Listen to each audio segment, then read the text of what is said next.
So, about the Love Island Season 6 winners.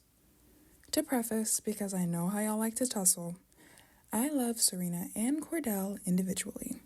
I think they have excellent chemistry and they get along very well, and I hope they have a healthy, long-lasting relationship outside of the villa. However, while I know they're America's #1 couple, they weren't mine. And because these are real people with real lives, I will only be using the show and their scenes on Love Island.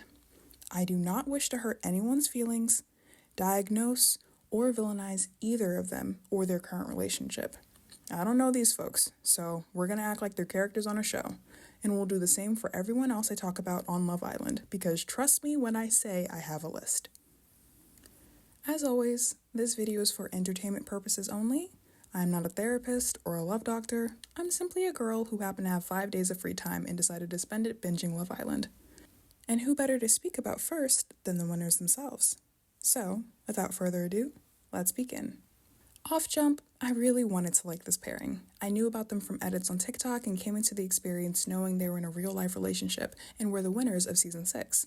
So there was a lot of anticipation for me to see them truly fall in love. And those first 30 minutes of episode 1 did not disappoint. I thought them coming in wearing the exact same colors was so rom-com coded, and it felt like such a cute foundation for them. But I was immediately taken out of this fantasy I'd crafted in my head when Serena chose to stand in front of Coy, leaving Cordell's heart empty. Now, I watched a big chunk of this season with my mom, in which we gossiped throughout every scene, analyzing everything, and the first thing we picked up on was that Serena might have had a thing for older and bigger guys. And I do point out this theory a lot in this video, so hold on.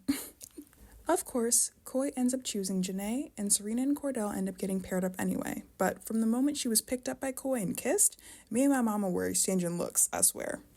We get a couple episodes in, and from our perspective, Cordell was an incredible catch, but I think the fact that Cordell was younger than Serena was really keeping her from forming a connection with him because of her own stipulations. This is all good and well. I don't like dating people younger than me either, but what started to get me was how Serena would go back and tell her girls these excuses for why he wasn't for her. It was that he agrees too much, he doesn't give her space, he has a friend vibe, etc., etc. And those things definitely could have factored in. I'm not discounting her own words. But it was interesting to me that what seemed to be a glaring hesitation, which was that he was young, wasn't mentioned at all. And the reason why this is important to me is because Serena would consistently talk about open communication, honesty, and just being real. But she could only admit this reasoning during the interview recap, which was frustrating to me because off jump, that's a key factor about him that you aren't addressing. Therefore, it's something he can't fix. She just didn't think he was mature enough, and that's a perfectly valid reason, so I don't know why it was kept so hush-hush. But they continue being a pair, right? Up until she told him she just wants to be friends. And so he begins exploring things with Nicole. And then suddenly, as she's seeing him explore things with this, 1, older woman, and 2, he's no longer zoned in on her, her interest sparks. He's not necessarily doing anything different as we see in their scenes. They're still sleeping together, talking every day, and he's still making breakfast, but the added factor of another woman wanting him suddenly has Serena's head turning. Interesting. And look, Serena's low-key real for this because I'd never found Jacob Elordi attractive until he was with Zendaya. And I feel like it's a normal thing amongst women to find men more attractive when connected to other beautiful women. I also get the slow burning. I think that's the most realistic approach because at this point, they couldn't have been in the villa for more than 12 days. Anyway, Nicole ends up going with Kendall, and Cordell and Serena are back to being a couple. She's willing to start strengthening the romance connection, and he's all for it because as he's shown since the beginning, the only thing he wants is her. Now, this conversation of them making things kind of official is very important because Serena lays out her boundaries for them to follow. Because she's a slow burner, she's not going to be all up on him all the time. She likes her space. She also is not going to be giving her body away freely just because they're in a couple now. By this point of my watch, I'm applauding her and him. Her, because many women find it hard to be vocal about their boundaries when it comes to a man they're interested in. And him, because for someone so young and clearly more comfortable with physicality than she is, he's accepting and respectful of her wishes, which I think speaks highly to his character. Now, I want to disclaim that these are the boundaries that Serena laid out for their relationship between the two of them. Outside of their relationship, because they are not yet closed off at this point, Cordell can make his own boundaries with other women who he chooses to form connections with. If you disagree, It is because you feel you have a right to police the way somebody who is not you explores a different connection. And I'm sorry to be the bearer of bad news, Buki, but that is not setting a boundary. That is called being controlling. So I just want my stance to be very clear before we get further on into this video, because I know my opinion is very controversial. A few more episodes go by, and the Islanders are tasked with the stick or twist challenge, which is where this couple started to not be my favorite anymore. And let me tell you why. Just hours before this challenge, Cordell and Serena claimed they were in a very good place. They'd kissed more than a couple times, they were having great conversations, and both of them felt very good about the pace they were moving at. And neither party really made it clear, at least on camera, that they were open to anybody else in the villa. But while Cordell keeps dancing, Serena leaves, showing us a clear example of cognitive dissonance between the pair. These scenes are then worsened by the fact that Serena downplays her decision at Cordell's obvious sadness and then becomes defensive while explaining at the pit. Like, his initial reaction was kind of played for laughs, but he was obviously hurt, and her immediate response to that was, it wasn't even like that. And so my question to Serena Page is, what was it like then? The challenge task was simple. Stay on the dance floor if you're feeling good about your pairing, and leave if you want to explore other connections in the villa. And she goes into her recap interview like, I felt like shit when I saw he was still standing there. And I'm thinking to myself, like, girl, did you think he wouldn't be? Like, genuinely based off his behavior, did he seem like he'd twist? Or was it just that you expected his reaction to not be so obviously sad when he realized you twisted? My other thing is, like, she's saving face during the fire pit, saying, we talked about being open, but Cordell's on the balcony saying he didn't expect her to leave the floor at all. So which one is it? Because I personally don't think Cordell is stupid or would have forgot that part of the conversation where y'all said that. In my opinion, just based off what we're shown of each of their personalities, I think Serena took liberties with the definition of being open. Because what we find out in their conversation is that they just said they weren't going to close things off yet, and technically, no couple was closed off at this point so early on into the season. Therefore, everyone was open. The key word of the game, though, wasn't openness. It was wanting to explore other connections, in the invisible context being because you aren't happy in your connection. And that's why I felt like Serena's justification of openness was low-key BS. Because in the conversation we do see them have, Serena acknowledges that she is happy and that she doesn't believe that any other person would be as willing to accept that she's a slow burner besides Cordell. So my question again becomes, who exactly is she open to? Miguel? Because the only other person we really saw her be connected to was him. And then that thought got me theorizing. Was Serena potentially hoping a Miguel connection would pan out? I mean, he was taller and older, which falls into the pattern, and she was definitely attracted to him. We see that very clearly with the way she lashed out on Janae for bringing him eggs. Sidetrack, that was crazy. Of course, this is just my speculation, but what's an analysis without a little theory or two? So the bombshells drop in, and Serena is googly eyeing Nigel off a rip. And I don't mean to keep harping on this, but he is taller and older. So again, falling into the pattern that we established from the first episode. Serena claims that she's very open in her recap interview upon seeing him, which was wild, but we live. There's a couple shots of Cordell looking like a sad little puppy, and then voiceovers of him talking about how stupid he feels. I want to also call attention to how Cordell reacts to this news because I'm going to compare it later. He doesn't lash out against Serena for wanting to explore other connections. In fact, he is 100% accepting of her doing it in the way she wants. His only concern is feeling dumb because, to his understanding, they were good. Remember that. Serena goes and talks with Nigel, and she lists out attributes she likes in a man, and the three she lists are very telling to who she is, and why I think her physical type matches the pattern I've set out. Serena says she looks for ambition, a protector, and a provider. Now this is where I'm using my media analysis and people reading skills for y'all. In Serena's head, a protector is someone physically capable of protecting, i.e. someone bigger and stronger than her. A provider usually is someone who has an established career, and more often than not, somebody older will check that box. Somebody younger may not fit the mold of ambitious because when you're young, you have more free passes in the eyes of the world. Therefore, Serena's pattern is born. Y'all can disagree if you want, but this is my theory and that's what I'm sticking with. I think she profiled Cordell because he didn't fit this traditional mold of who she wanted to settle down with, and so she couldn't see herself being with him. But instead of just saying that, whether it was because she couldn't admit it to herself or not, she made him think that they were good, and that clearly caused some distrust in her words. And I'm not pulling this out of thin air, because as Cordell's recounting it to the guys, he's even saying himself, if she felt otherwise, she should have stuck to her word, but she didn't, and now I look stupid. So bada boom, bada bang, the pair end up having a conversation, and Cordell takes her reasoning on the chin. There's no scene of an apology, so I'm guessing there wasn't one, but I truly feel like Serena was let off with a lot of grace, and I'm gonna leave it at that. Now, a lot of people believe that because Serena didn't kiss Nigel on the date she had with him, that means that Cordell shouldn't have kissed Dea. And to that, I'm like, no. Because once again, the boundaries Serena and Cordell established within their relationship stays within the confines of their relationship, not every relationship they can experience on the island. As much as y'all think it applies to all, it doesn't. Just because Serena took that boundary and applied it to others does not mean Cordell has to do the same, because it wasn't his boundary to begin with. It was hers. And frankly, even if Serena wasn't in a couple, she likely wouldn't have kissed Nigel anyway, because that's not the type of girl she is as a slow burner. Cordell was operating under that boundary for her, not because it was a boundary he expressed himself. Let's make that very clear. Outside of Serena, Cordell is free to make his choices as she's free to make hers, because neither of them are there for the other, they're there for themselves. And my thing is, after Serena's date with Nigel, she's hinting to Cordell like, I wouldn't be happy if he went on a date and kissed someone, but the night before was proclaiming how open she is. To me, that seems kind of backwards, because like, you can't have it both ways. If y'all are open, you can't control if he's putting his lips on someone else. It may hurt, but it's the truth. To me, that's like saying you're dating multiple people, but your date can't kiss the other people they may be dating because you're dating them. Like, until y'all become official, the only person you can really decide for is yourself, not the other person. Now, if you're like, no, I don't feel comfortable with that, then cool. Take yourself out the equation, but don't start villainizing the other person because they were comfortable with it.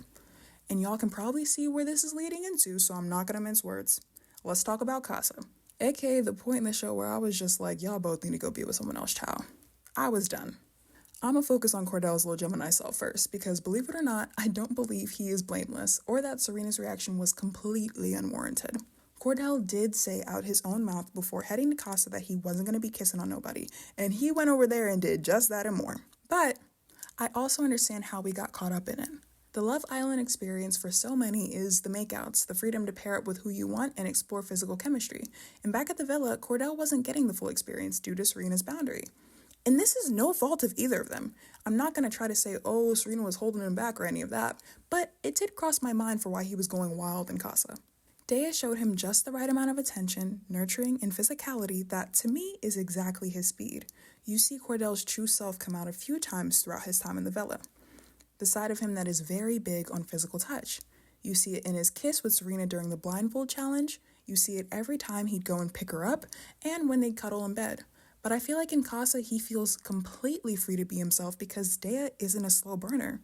And as much as I didn't want to admit it at the time of watching, I really think that Dea is the type of girl that Cordell would probably mesh with more. She uplifted him. She didn't make his career ambitions seem lame or unserious. And she immediately expressed interest in him and matched his love languages. So whether you like Dea or not, I personally don't find anything wrong with her, unlike some of the other Casa girls. You have to admit her and Cordell had some good chemistry. Next, we see scenes of Serena reacting to the 2 videos of Cordell at Casa. And I got notes and quotes, y'all, so you know I'm serious. First and foremost, if I was sleeping outside expecting a guy to be doing the same, or at least not kissing another girl, I'd be just as hurt as Serena. I won't lie about that. Seeing those scenes hurt my feelings, and they were the one part of the season where I was shaking my head at Cordell like, come on, man. Because despite all this defense I've said in his favor, I didn't like watching Serena hurting like that. However, if this section was only about Serena's reaction to Casa, the video would have ended, so let's continue. When Cordell brings Dea back to the villa, I understand his exact reasoning why. Dea was showing him the exact energy that he was showing her, and though him and Serena had previously talked about being happy where they were still open. And Cordell knew very well that being happy didn't mean not exploring other connections, as Serena displayed during the dance challenge. Obviously, upon seeing them come back as a couple, Serena was put in a position of sadness, confusion, and embarrassment. But I think it was the embarrassment that really escalated the entire situation. Serena's ego, more than her heart, was severely wounded because she wasn't just experiencing Cordell recoupling, but all the other relationships she had experienced in the past that ended badly. And it was this that made her completely break down. And just to add a little theory into the mix, I think Serena was also kind of triggered by Daya herself. She said before Cordell left that he wouldn't find a girl smaller than him, and he did. She also mentioned in an earlier conversation that she didn't feel very feminine, which was an insecurity of hers. With Daya coming in as this petite, very feminine, soft-spoken girl who also wasn't a slow burner, I think it activated a sort of trigger response in Serena, causing the crash out. I know a lot of people are not going to like my opinion, but I don't care. I don't find it to be girl boss, I don't find it to be cute, and I don't find it feminist to curse out an entire villa because your feelings are hurt, regardless of if they forgave her or not. To go further, I don't find it girl boss that she insulted and disrespected Cordell at all. I find it toxic. If she had done it to a man that deserved it, i.e. a man like Aaron, 100% I would have been all for it. But it's the fact that it was towards Cordell, who'd always been graceful towards her, who always spoke to her kindly, who listened to her reasoning when she hurt him, that I was like, sis, he's not the one you should be taking your anger out on. To me, it felt like she was going off on him as a way to get back at all the men who'd hurt her in the past.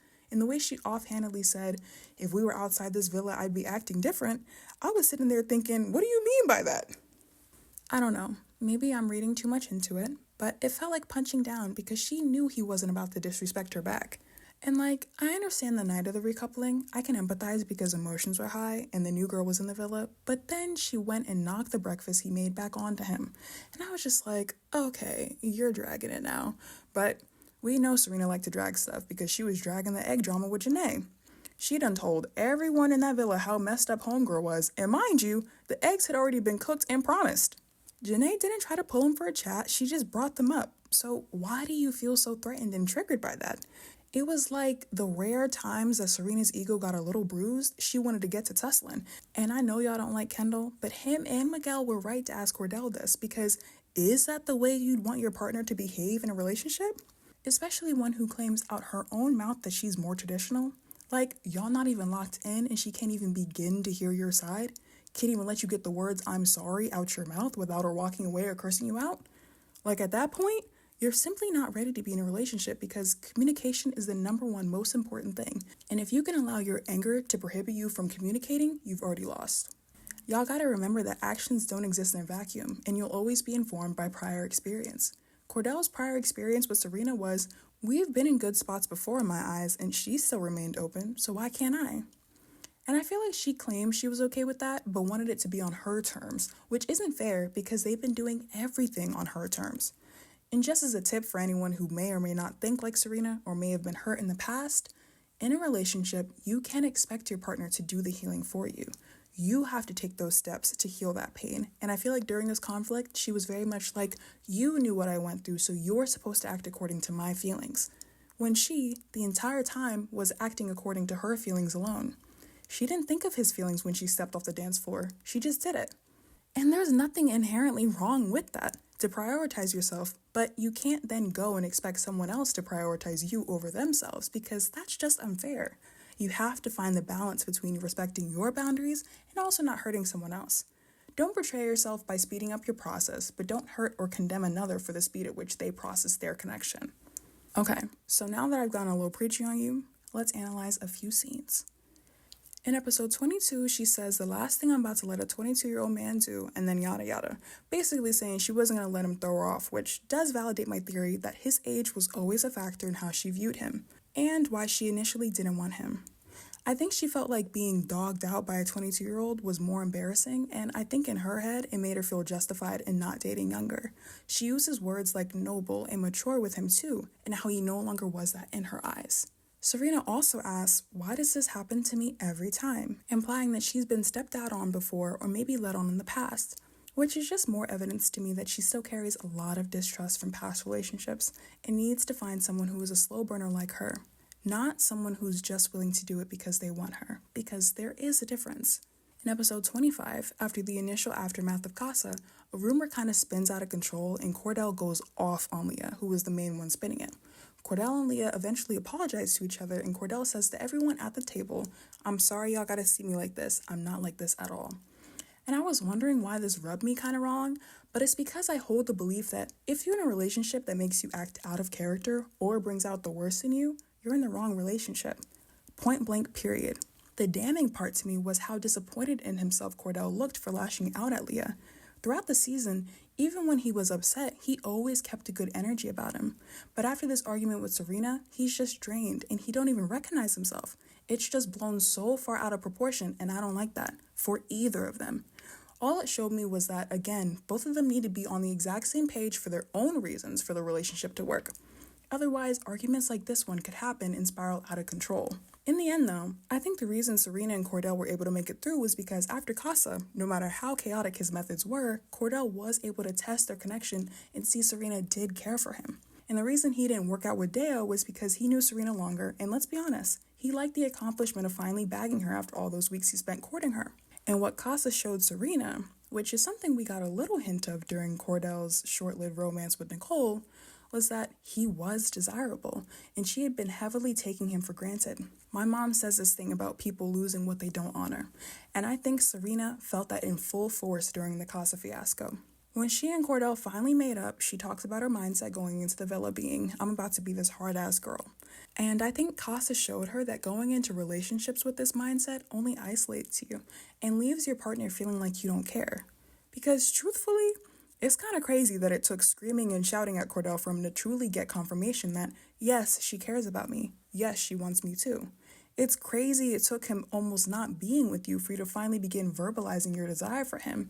And she talks about this after the fact as well, learning to verbalize her feelings. So anyway, that's my analysis of the relationship. Past Casa, I did think they were very cute. I will admit that. I usually thought that they were, but it was these conflicts that had me wanting to analyze them, because I know a lot of people in relationships like this, and I'm not claiming anything for their relationship outside the villa, but the one inside definitely showed some signs of dysfunction. For my ladies watching this, specifically the ones who want to be in relationships with men, stand firm in your boundaries, but don't go disrespecting another woman's son just because of your anger. It's always best to just pick up your stuff and walk away, because giving them any more of your energy is pointless and you deserve the world. And for other viewers watching, please don't go bulldozing your friends over scrambled eggs. Thanks.